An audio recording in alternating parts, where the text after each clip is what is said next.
Thanks very much for staying with us. Time now for Eye on Africa with me, Georgia Calvin-Smith.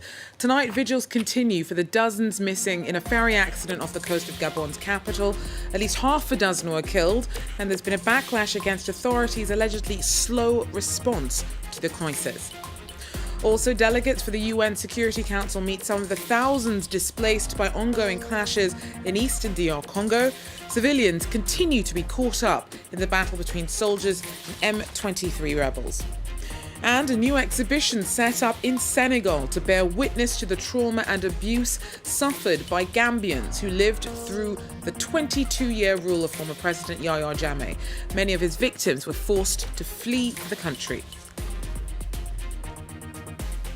But first, 6 people were killed and 31 are still missing days after a ferry went down off the coast of Gabon.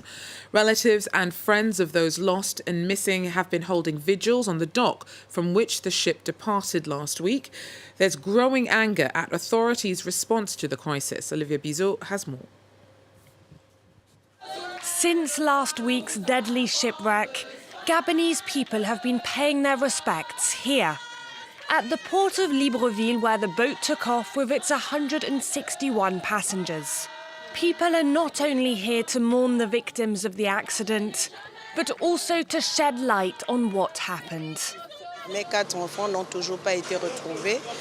My 4 children have still not been found, and the boat hasn't been examined yet. If they had looked inside the boat, they would at least have accurate information about what exactly was found. Families are angry about the lack of information and the inefficiency of rescue services. They're desperate for their loved ones to be found. We saw the condition of the bodies that had been found when they arrived yesterday, and they were in an indescribable state. Some people still have hope because miracles do happen, but many have lost hope of finding their loved ones alive. On Sunday, the Gabonese Prime Minister visited the families of the victims. He assured them that the government is doing all it can to find those who are still missing. The ferry capsized on March the 9th. It was carrying passengers from the capital Libreville to an oil port further south. At least 70 people across southern Africa have been killed by Cyclone Freddy. It made landfall in the region in February. Over the weekend, it again swept through Mozambique before battering Malawi on Monday. It's on track to become the longest-lasting storm on record. Leaving a trail of destruction in Mozambique and Malawi, Cyclone Freddy made landfall for a second time in a month over the weekend. In Malawi's second-largest city, Blantyre, residents are counting the cost. I've never seen anything as terrible as this. My neighbours' homes are all gone. The family members are gone, they're missing. In some cases, the father's alive, but the wife and the children are gone. Mozambique was also badly hit, and a UN body there has warned that more than 500,000 people could be affected by the cyclone. The UN has also warned that with the flooding, there's a risk of waterborne diseases. Others are now grappling with the landslides, and many are still without electricity. Freddy is one of the strongest storms ever recorded in the southern hemisphere. It first developed near Australia and crossed the entire southern Indian Ocean in February. It then followed what meteorologists have said was a rare loop trajectory, heading back towards Madagascar before moving once again towards Mozambique and Malawi. It could set a record for the longest-lasting tropical cyclone. Freddy's traveled more than 10,000 kilometers, and it's generated accumulated cyclone energy. So that's an index that we use to measure the amount of wind energy. It's generated as much accumulated cyclone energy as an average North Atlantic hurricane season. This is one storm. Freddy is expected to weaken and exit back to sea on Wednesday. In South Africa, striking healthcare workers have been ordered to go back to work by Tuesday morning by a Labour appeal court. The walkout started last week after union negotiations with the government for a 10% wage increase fell through. Services at the country's major hospitals have been affected by the dispute.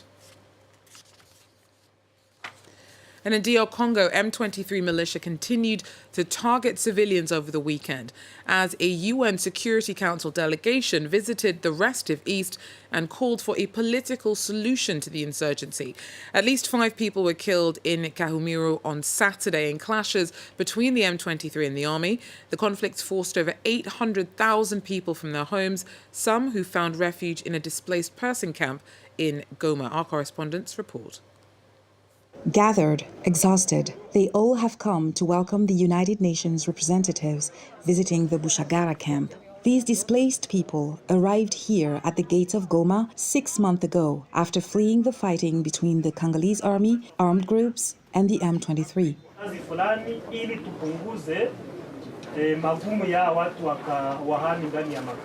During its visit, the UN delegation encouraged the continuation of the Nairobi and Luanda peace processes to help silence the guns. Congolese authorities are calling for sanctions against Rwanda, which they accuse of supporting the M23. Kigali denies this support. While the UN has condemned Rwanda's involvement in the conflict, the organization believes that in order to move forward with the discussions, responsibilities must be shared. There is a responsibility that falls on the DRC itself. They are responsible for the security of the country. This is a sovereign country. The Congolese army must act against the groups. In the Bushagara camp, the displaced expected more than condemnations from the UN representatives. What all of them want are solutions to the conflict so that one day they can return home. We are suffering here in the East. In 2007, we already fled the war. Today we are still fleeing. We have been hearing promises from the international community for over 20 years. We hear that they're going to find solutions, but the war still goes on. Despite the announced ceasefire, clashes continue in the east of the country, particularly in Sake, a town located less than 30 kilometers from Goma. According to the United Nations, in just 1 year, in North Kivu, more than 800,000 people have been forced to flee their villages. Tunisia has inaugurated a new parliament that's been largely stripped of its influence or ability to hold the government or president to account. The assembly was elected after a new constitution was passed last July that granted President Kais Saied unchecked powers. Private press and foreign journalists were denied access to its first session in Bardo on Monday, and unions have warned that the country is becoming increasingly authoritarian. That we'll rebuild the Tunisian revolution and return to the values of the revolution. But as you can see, the journalists are outside the walls of Parliament. This is a clear indication that the media blackout has become systematic. This decision is a scandal. We will not allow journalists to be excluded from exercising their duties inside and outside Parliament. This week, judges in The Hague have been considering medical testimony regarding the fitness of the Rwandan Felicien Kabuga to remain in the dock. He faces charges of genocide and crimes against humanity over the 1994 genocide in his homeland. Survivors have condemned the latest delay to his trial after it was put on hold last week. Clément de Roma tells us more. On Monday, less than 6 months after the opening of Felicien Kabuga's genocide trial, judges at The Hague started examining medical reports alleging that the octogenarian accused is no longer fit to attend his trial. The proceedings have been difficult since the start. During the first week after the trial's opening last September, Kabuga refused to appear in court as witnesses testified. Eventually, he did physically attend, but the roadblocks continued. The court allowed hearings to run for just 2 hours, 3 times a week because of Kabuga's age. In addition to the very slow pace, the trial resumed late after the judicial holidays with a break from December to mid-February. Survivors' associations in Rwanda say they were expecting more from the tribunal and that victims of the 1994 genocide are growing increasingly frustrated with the hold-up. Everyone, especially genocide survivors, expected fair and prompt justice. It's a shame if we stop, because the accused is getting old and could die at any time. These are delaying tactics that the lawyers and the family are trying to use so that the trial would go on forever. Before the start of the trial, judges declared the accused to be fit to participate, but recognize cognitive impairment and his vulnerable and fragile state. The latest suspension of the trial comes just before the commemoration in April of the 29th anniversary of the mass killings of around 800,000 Tutsis and moderate Hutus in Rwanda. Kabuga is accused of having bankrolled some of the murder squads behind the mass killings. Clément Durome there for us. Now, the 22-year reign of former Gambian President Yaya Jammeh ended in 2017 and was marked by extensive human rights abuses. He's now living in exile in Equatorial Guinea to avoid prosecution, but his rule still casts a long shadow. Many of his victims fled to Senegal, and now a temporary exhibition has been set up there to give voice to those who suffered through his rule. Sam Bradpeace has been to have a look.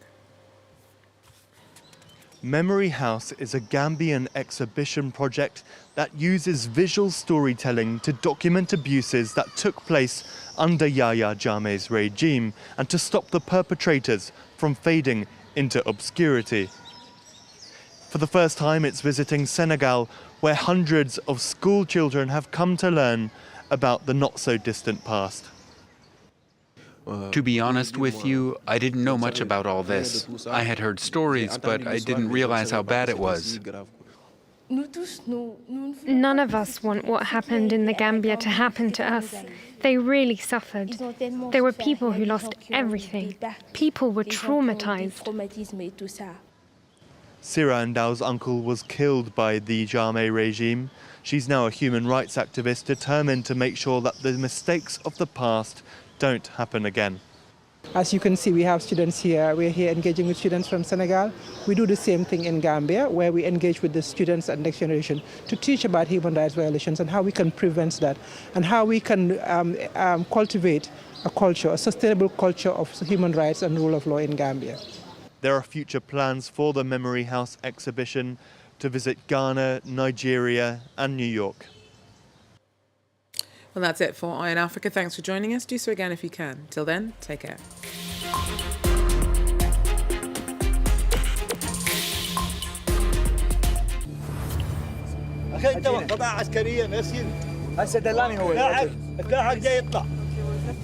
Welcome to Tikrit, a city made famous by Saddam Hussein, who was born in the nearby village of Al-Awaja.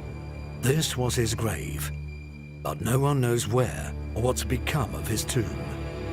The city is now the symbol of conflict between the former dictator's local Sunni supporters and pro-Iran Shiite militia. Tikrit revisited 20 years after the fall of Saddam Hussein on France 24 and France24.com.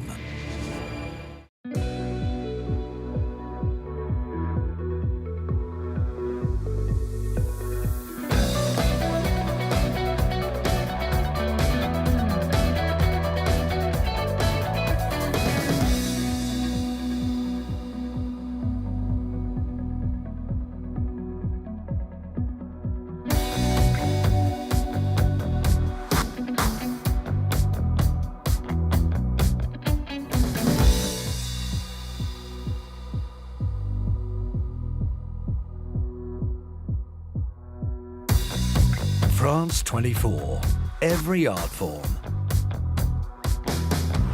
Liberté, égalité, actualité.